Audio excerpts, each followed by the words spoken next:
दूसरा बाब, मसीह हमारा मददगार। ऐ मेरे बच्चों, ये बातें मैं तुम्हें इसलिए लिखता हूं कि तुम गुनाह न करो, और अगर कोई गुनाह करे तो बाप के पास हमारा एक मददगार मौजूद है, यानी यीशु मसीह रास्तबाज। और वही हमारे गुनाहों का कफारा है, और न सिर्फ हमारे ही गुनाहों का बल्कि तमाम दुनिया के गुनाहों का भी। अगर हम उसके हुक्मों पर अमल करेंगे तो इससे हमें मालूम होगा कि हम उसे जान गए हैं।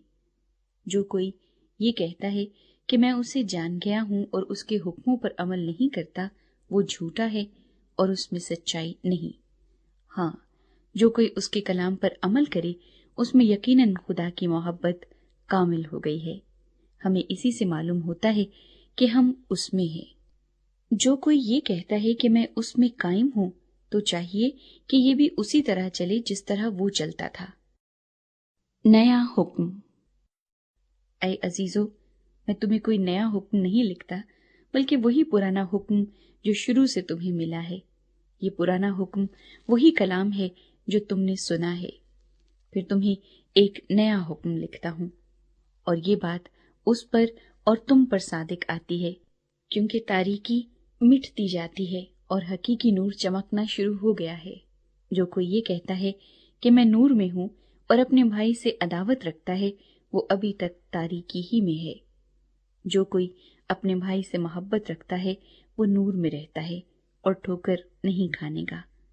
लेकिन जो अपने भाई से अदावत रखता है वो तारीकी में है और तारीकी ही में चलता है, और ये नहीं जानता कि कहाँ जाता है, क्योंकि तारीकी ने उसकी आंखें अंधी करती हैं।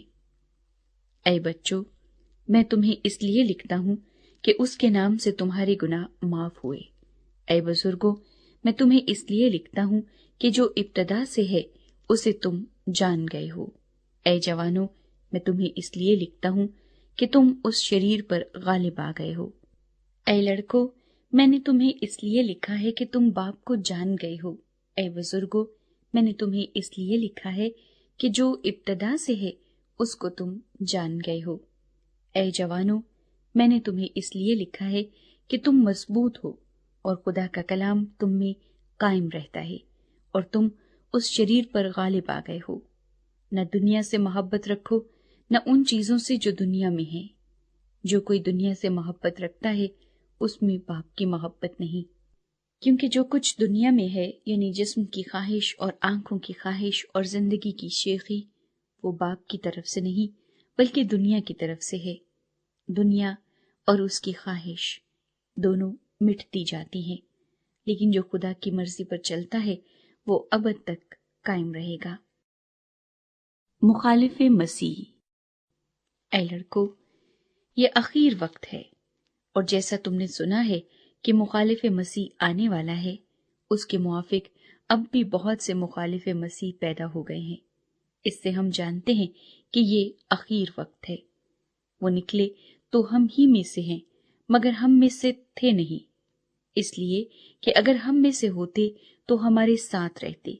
लेकिन निकल इसलिए गए कि ये जाहिर हो कि वो सब हम में से नहीं है। और तुमको तो उस कदूस की तरफ से मसा किया गया है, और तुम सब कुछ जानते हो।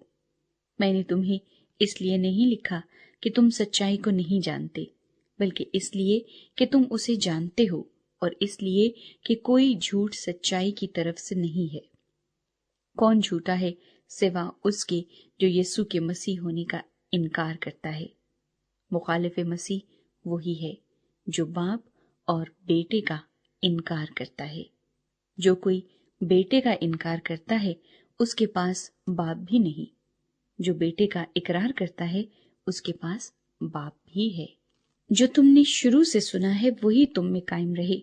जो तुमने शुरू से सुना है अगर वो तुम में कायम रहे तो तुम भी बेटे और बाप में कायम रहोगे। और जिसका उसने हमसे वादा किया वो हमेशा की जिंदगी है। मैंने ये बातें तुम्हें उनकी बाबत लिखी हैं जो तुम्हें फरेब देते हैं, और तुम्हारा वो मसा जो उसकी तरफ से किया गया तुम में कायम रहता है, और तुम इसके मोहताज नहीं कि कोई तुम्हें सिखाए, बल्कि जिस तरह वो मसा जो उसकी तरफ से किया गया तुम्हें सब बातें सिखाता है और सच्चा है اور جھوٹا نہیں، اور جس طرح اس نے تمہیں سکھایا اسی طرح تم اس میں قائم رہتے ہو۔ غرض اے بچوں اس میں قائم رہو تاکہ جب وہ ظاہر ہو تو ہمیں دلیری ہو اور ہم اس کے آنے پر اس کے سامنے شرمندہ نہ ہوں۔ اگر تم جانتے ہو کہ وہ راست باز ہے تو یہ بھی جانتے ہو کہ جو کوئی راست بازی کے کام کرتا ہے وہ اس سے پیدا ہوا ہے۔